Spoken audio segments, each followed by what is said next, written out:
Detroit, the Motor City. A city that once thrived on the hum of machinery and the dreams of countless workers. A city built on grit, innovation, and the roar of engines. Its streets echo with the legacy of the automotive industry. I've always been drawn to places with stories to tell, and Detroit's whispers are louder than most. Every corner has a tale. You can hear them in the wind whistling through broken windows, see them etched into the faces of its resilient people. Their eyes tell stories of hope and hardship, but most of all, you feel them in the silent hulks of its industrial past, the abandoned factories. These structures stand as silent sentinels of a bygone era. These weren't just buildings, they were monuments to American ingenuity. They were the lifeblood of a city that never slept. Now, they stand as stark reminders of time's relentless march. The decay is a testament to the passage of time and the changing tides of industry. Each chipped paint flake, every rusted beam, whispers a tale of bygone eras. They speak of the hands that built them, and the dreams that once filled these spaces. And the silence, it's deafening. It envelops you, making you feel the weight of history. As a photographer and explorer, these forgotten spaces called to me. They were more than just ruins. They were canvases of history. They offered a glimpse into a past frozen in time, a chance to document history before it crumbled completely. Each visit was a journey through time, and among Detroit's many ghosts, none beckoned louder than the Packard plant. Its vastness and decay spoke volumes. The Packard plant, a sprawling testament to the golden age of American automobiles. It once churned out luxury cars that were the envy of the world. Now, it was a labyrinth of decay, its grandeur lost to time and neglect. The air was thick with the smell of rust and decay as we approached the crumbling entrance. My friend Mike, ever the cautious one, shifted his backpack nervously. "You sure about this, Dan?" he asked, his voice barely a whisper. "Relax, Mike," I said, trying to sound more confident than I felt. "It's just a building." But even as I said the words, a shiver ran down my spine. There was something about the Packard plant that felt different, heavier somehow, like the silence itself was watching us. It was late autumn, the air crisp with the promise of winter. The leaves crunched underfoot, a symphony of nature's final breaths before the cold set in. The sun was already beginning its descent, casting long shadows across the plant's sprawling complex. The golden light bathed the old factory in a melancholic glow, highlighting its forgotten grandeur. The sky was a bruised canvas of orange and purple, a fitting backdrop for our exploration. It felt as if the heavens themselves were painting a farewell to the day, and to the memories held within these walls. We entered through a gap where a wall had crumbled, our footsteps echoing unnaturally loud in the stillness. The silence was almost tangible, wrapping around us like a shroud. The air inside was cold, damp and heavy with the smell of dust and decay. Each breath we took seemed to draw in the history of the place, a mix of industry and abandonment. As we ventured deeper, the outside world seemed to fade away, swallowed by the immensity of the abandoned structure. The darkness was almost oppressive, a stark contrast to the vibrant sunset outside. The factory floor was littered with debris, broken machinery, shattered glass, and chunks of concrete that had fallen from the ceiling. It was a graveyard of human endeavor now left to decay. Nature had begun to reclaim the space, vines creeping through cracks in the walls, their emerald tendrils reaching for the fading light. It was a reminder that life persists, even in the most unexpected places. We moved carefully, our headlamps cutting through the gloom, casting long, eerie shadows on the crumbling walls around us. The silence was broken only by the sound of our own footsteps and the occasional rustle of debris disturbed by our passing. Each step seemed to echo endlessly in the vast emptiness. It was both exhilarating and unnerving, like stepping onto the set of a post-apocalyptic film. The air was thick with dust and the scent of decay. "Hear that?" Mike suddenly whispered, his voice tight with apprehension. His eyes darted around, searching the darkness. I paused, straining my ears, trying to catch any sound that might betray the presence of another. A faint scraping sound reached us, seemingly coming from the floor above. It was subtle, almost imperceptible, but definitely there. It was distant, but distinct. Unmistakably human, the kind of sound that sends a chill down your spine. We exchanged a nervous glance, our minds racing with possibilities. The silence seemed to press in on us, amplified by the unknown source of the sound. It was as if the building itself was holding its breath. My heart pounded in my chest, a drumbeat of adrenaline against my ribs. Then we saw them. Footprints, clear and fresh. Fresh footprints in the thick layer of dust that coated the floor. They were unmistakable, leading us deeper into the unknown. They led towards a darkened corridor, disappearing into the shadows. We had no choice but to follow, our curiosity and fear driving us forward. Fear, icy and immediate, shot through me. We weren't alone. Someone or something was in the factory with us. We were no longer just explorers. We were intruders in someone else's domain. "Let's get out of here," Mike said, his voice barely a whisper. I nodded, my mouth suddenly dry. We turned, retracing our steps, our pace quickening with each passing moment. The scraping sound came again, closer this time, followed by the distinct thud of footsteps. Someone was following us.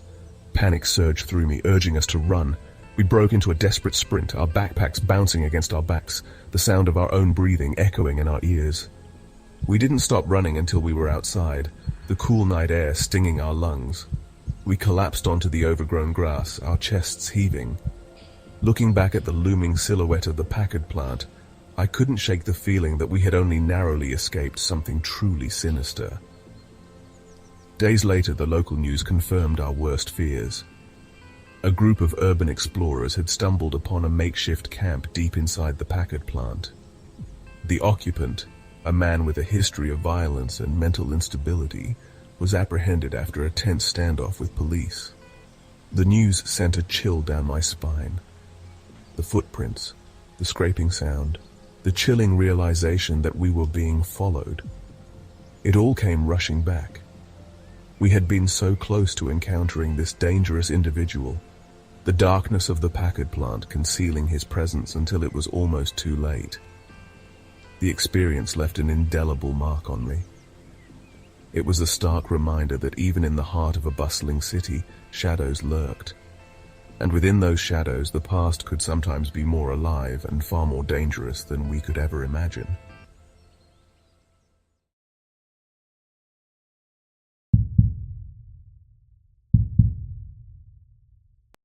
It was the summer of 2019.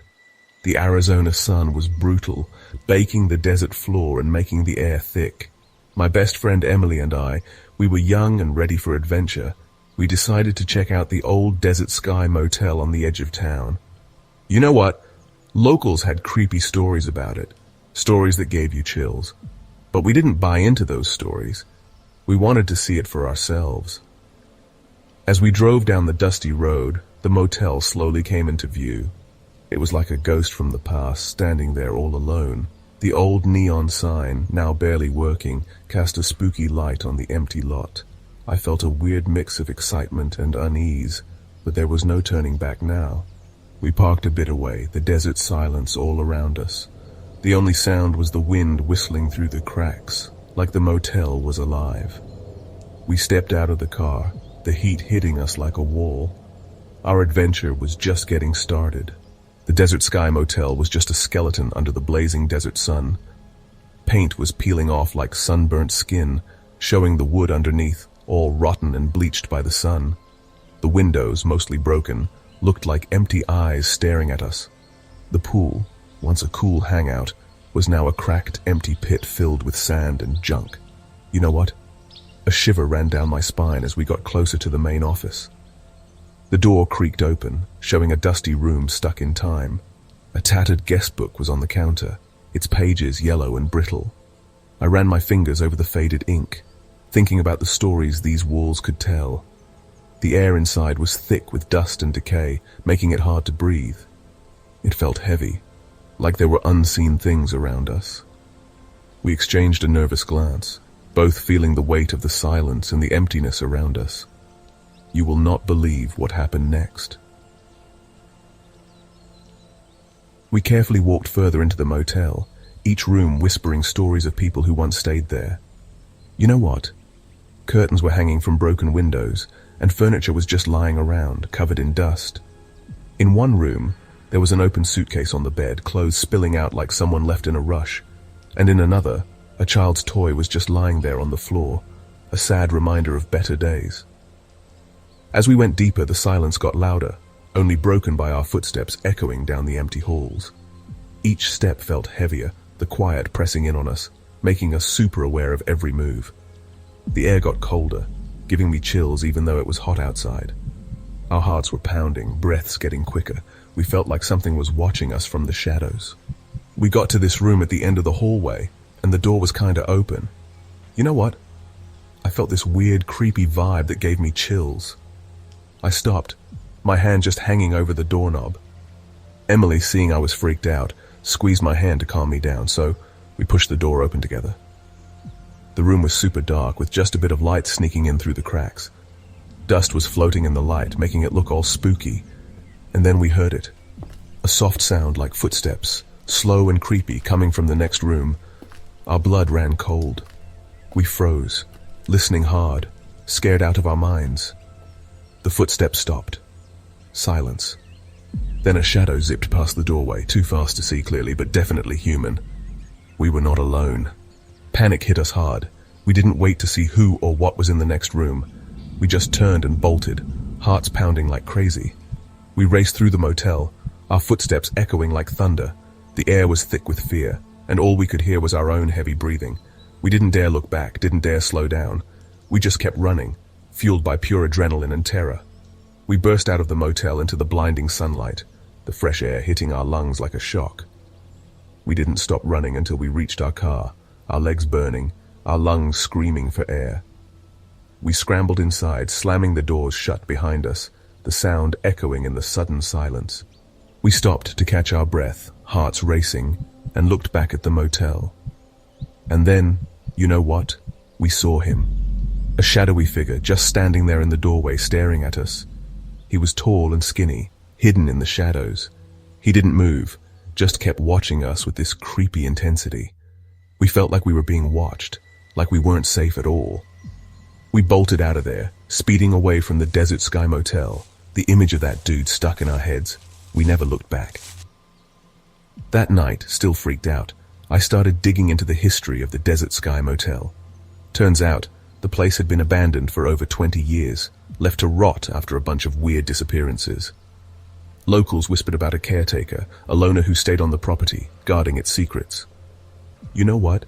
I found this old news piece from '98. It was about the missing caretaker, Elias Blackwood. Then my phone buzzed. It was a pic of Emily and me at the motel. The caption said, "Welcome back to the Desert Sky, you're not alone." I dropped my phone. The Desert Sky Motel wasn't done with us yet.